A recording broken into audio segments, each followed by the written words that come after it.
Kemarin sudah disebutkan bahwa yang paling mendasar orang-orang Islam itu harus memperbaiki pemahamannya tentang Islam. Ayyuhsina fahmal Islam, harus memiliki pemahaman yang baik di dalam agama Islamnya ini. Makanya kalau ini pun disebutkan bahwa yang paling dasar, yang paling penting orang Islam, orang awam-awam itu yang penting melakukan kewajibannya, menjauhi dosa besarnya. Itu skala prioritas. Selebihnya selain itu bukan skala prioritas. Sing penting poso, sholat, zakat, haji. Kata kok pengajian sholawatan sih gak apa-apa. Atau kok pengajian sholawatan gak sembahyang, itu bukan skala prioritas. Pun kalau ini sampun. Sak mangke nyampe niki. Wa ma'rufun niki.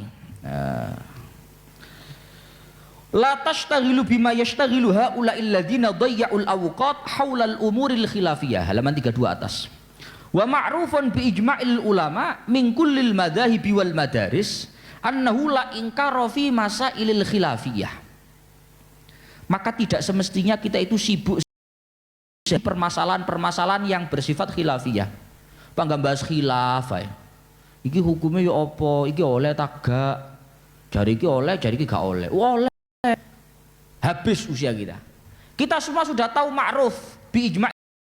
Semua ulama sepakat dari madhab manapun, dari madrasah manapun, semua ulama bahwa yang namanya la ingkara fi masailil khilafiyah.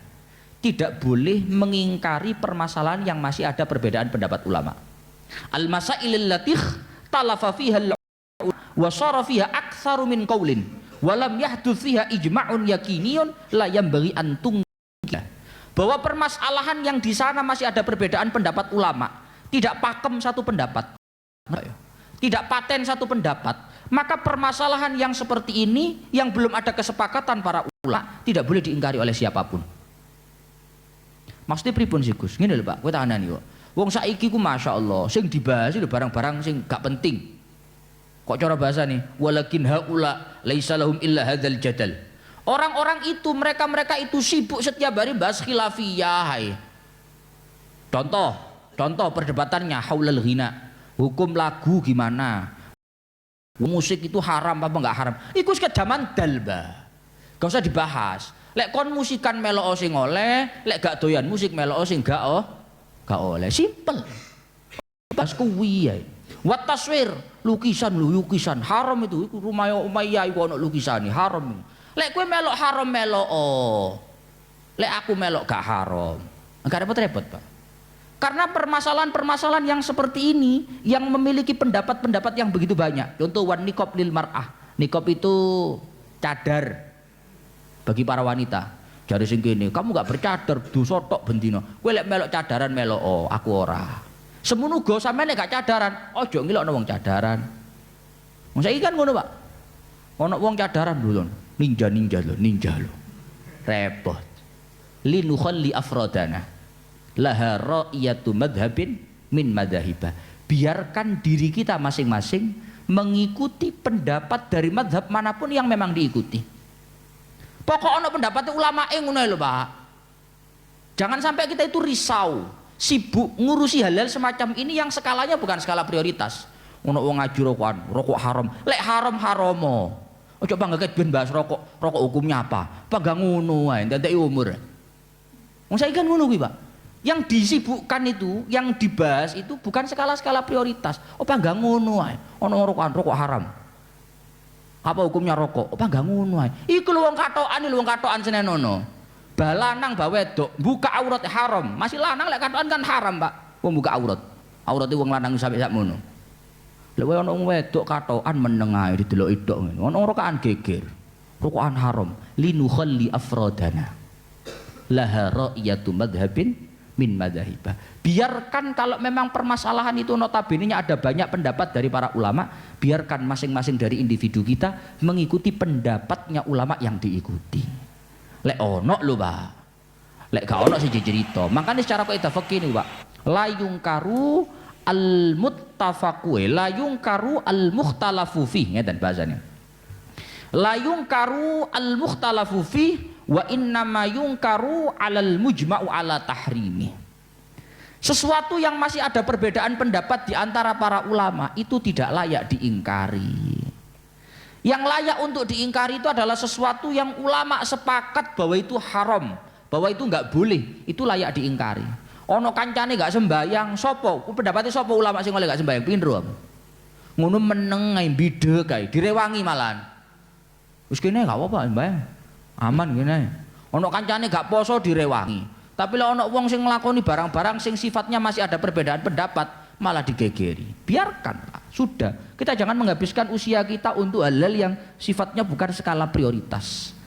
Ini bukan skala prioritas. Skala prioritas kita adalah apa yang ulama sepakat gak boleh, itu yang kita berantas. Apa yang ulama masih berbeda pendapat, kalau ada yang melakukan mungkin dia mengikuti yang melakukan. Ngono loh. Oh, coba gak geger ngono ae. Mosok ben gak geger kunut ae. Ini zaman 2026 mah gak geger kunut ae nyapo. Kan ngono, Pak. Mangan sampean orang ngaji fikih tenan. Orang itu kalau semakin paham fikih, semakin pandai menghargai orang lain. Sampean gak percaya? Jak contoh. Sampean sholat. Kita kalau sholat, kalau baca Fatihah itu pakai bismillah. Karena kita madhabnya Syafi'i. Syafi'i itu Bismillahirrahmanirrahim ayatun kamilatun minal Fatihah. Bismillah itu dalam madhabnya Imam Syafi'i merupakan satu ayat pertama daripada Fatihah. Maka kalau orang sholat itu harus baca Fatihah. Kalau dia baca Fatihah tanpa Bismillah, otomatis sholatnya tidak sah. Kamu ikut itu monggo, silahkan. Tapi kalau ada orang sholat gak pakai Bismillah, orang usah digegeri. Berarti mereka ikut pendapat yang gak pakai karena Fatihah menurut pendapat mereka itu Bismillahnya bukan termasuk ayatnya Fatihah. Ngono lho. Wong saiki geger apa enggak geger? Loh, kare bismillah. Terus lapo? Makanya sampe ngaji fikih tenan. Orang itu misalkan Pak ya, salat. Ada orang misalkan salat di satu masjid, lunga nang ngene siji masjid melok sembayang nang kono. Begitu takbir Allahu Akbar. Imamnya takbir. Alhamdulillahirabbil alamin. Loh, kare bismillah Fatihah. Gak sida wis. Tolak liane ae. Sampe nak ngaji fikih jajal itu lho. Kita fikih Fathul Qorib lah contoh. Ketika ada seorang imam melaksanakan sholat dengan tidak membaca bismillah, tak ikut napa mboten Gus? Tetap ikut. Loh, tapi kan Fatihah niku bismillah ayat Gus. Beberapa cara nanti. Cara yang pertama, dalam konsep fikih kita yang dijadikan tolak ukur sah dan tidaknya sholat itu madhabnya pelaku atau madhabnya yang diikuti. Dengar nih ya. Dalam fikih kita yang dijadikan tolak ukur madhabnya yang diikuti atau madhabnya pelaku itu terdapat perbedaan pendapat ulama. Ada yang mengatakan yang dijadikan tolak ukur itu pendapatnya pelaku. Pendapatnya? Sikir nih. Pendapat pertama mengatakan secara fikih yang dijadikan tolak ukur sah tidak itu pendapatnya pelaku. Awak dewe sholat ya. Allahu Akbar. Imam Alhamdulillahirabbil alamin. Enggak pakai bismillah. Enggak pakai bismillah. Berarti sholatnya imam itu menurut kita sah enggak? Sholatnya imam kita sah enggak? Sholatnya imam itu menurut kita sah enggak? Menurut kita nggak sah karena kita meyakini bahwa Fatihah itu ada bismillah. Kalau Fatihahnya imam nggak pakai bismillah, menurut keyakinan kita nggak sah, kita nggak boleh ikut mestinya. Ini pendapat pertama. Pendapat pertama. Pendapat kedua mengatakan bahwasannya yang namanya sholat itu tolak ukur sah tidaknya bukan apa kata kita, tapi apa kata yang melaksanakan. Imamnya sholat gak ada maca bismillah wa Fatihah. Lho lha apa takon aku? Wong sing sembayang ngono kok. Maksudnya sembayangi imam ya sembayangi urusannya keyakinan imam. Imam keyakinannya gimana? Kalau imam keyakinannya memang bismillah bukan ayat Fatihah, berarti imam itu sholatnya sah. Maka kalau sholatnya imam sah, untuk kita tidak ada dampak apa-apa. Ngono. Lah kita bisa ikut pendapat yang ini, Pak. Sehingga kita meskipun bermakmum ke masjid yang imamnya tidak baca bismillah, wis lah rasa geger-geger. Ngono ke jamaah dhewe. Minggir. Wis gak oblas minggir. Ini perpecahan ini dimulai dari yang seperti ini. Gak menarik. Ketoror atau ngaji fikih. Lah tapi kan menurut pendapat pertama nggak sah Gus. Ikut pendapat pertama sekalipun itu ada solusi.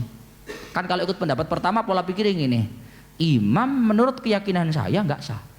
Karena imam nggak baca bismillah waktu baca Fatihah. Maka menurut keyakinan saya yang harus baca bismillah ketika Fatihah nggak sah. Itu pun kalau kita 100% yakin imam Fatihah. Tapi kalau masih ada dugaan kuat imamnya baca bismillah pada saat baca Fatihah, tetap boleh diikuti. Tak contohnya ya. Sampean kalau tahu Imam Masjidil Haram lek salat dulu. Allahu Akbar. Diam. Meneng dhisik. Baru alhamdulillahirabbil alamin. Sampean bisa mempositifkan kalau imamnya nggak baca bismillah? Bisa mempositifkan kalau imamnya nggak baca bismillah? Atau mungkin baca bismillah secara pelan? Karena ada jeda waktu di sana. Maka ketika seperti itu, kita masih ada peluang untuk mau baca bismillah ini. Cuma pelan untuk menghargai yang nggak baca bismillah. Maka nggak baca bismillah dia. Maka kita tetap meskipun mengikuti pendapat pertama, imam menurut keyakinan kita tetap sah karena tetap baca bismillah secara pelan. Beda lagi lek kasusnya ini, Allahu Akbar, alhamdulillahirabbil alamin. Nah, ini jelas positif gak ini? Positif gak ini? Langsung soalnya Pak. Lah kalau ini baru ikut pendapat pertama nggak sah. Tapi kan ikut pendapat pertama atau pendapat kedua masih tetap ada peluang kita itu boleh untuk mengikuti itu. Ya sini ngono kuwi. Dan yang seperti ini nggak usah dibahas panjang lebar, apa nggak geger ngono ki nyapo. Wong nggak sembahyang iki lho. Hah? Ya nggak sholat itu loh yang diingatkan. Titik prioritas kita itu saja. Kok panggang ngaji marang ngono, Fatihah bismillah. Wah, kandhane arek iku gak sembahyang. Sembahyang rek, ngono lho. Bismillah sakarepmu melok ndi? Pokoke sembah. Ngono pendapat karo. Itu skala prioritas namanya. Lah orang sekarang itu jarang yang mengetahui skala prioritas. Demenane geger masalah khilaf, masalah perbedaan pendapat. Mungkin biyen panggae, bioskop haram, lukisan haram, rokok haram, haram yo haromo, sakarep-karepe. Lek aku ndelok bioskop aku melok sing oleh kan ngono ta, Pak. Musik ini ku boleh ta, Gus? Yo melok sing sapa ngono ae kan. Terserah. Nah, kamu tak kasih tahu, Pak. Bahwasannya ana atakhatta hadza lima tunkiru alai ma ana atakhatta bi madhhab Ibnu Hazm wa madhhabil Imam Al-Ghazali wa madhhabil Imam Syafi'i limadza tunkiru alaihi. Kenapa hal semacam ini harus diingkari? Sampeyan lapo kok kunut? Sampeyan lapo kok rokokan? Hukumnya rokok apa? Hukumnya kunut apa? Enggak usah diingkari yang seperti itu. Aku kunut ikut madhabnya Imam Syafi'i. Aku baca Fatihah pakai bismillah ikut madhabnya Imam Syafi'i. Sudah. Tapi memang notabene-nya Pak, walakin haula yungkiruna 'alan nas wa yuriduna ay yaj'alu li anfusihim al madhhabal wahid. Kamu tak kasih tahu Pak, di dunia ini banyak sekali, khususnya satu kelompok itu, tidak perlu saya sebutkan. Itu punya visi misi, ingin menjadikan pendapatnya, ingin menjadikan apa yang dia yakini itu menjadi satu pendapat mutlak satu-satunya yang harus diikuti.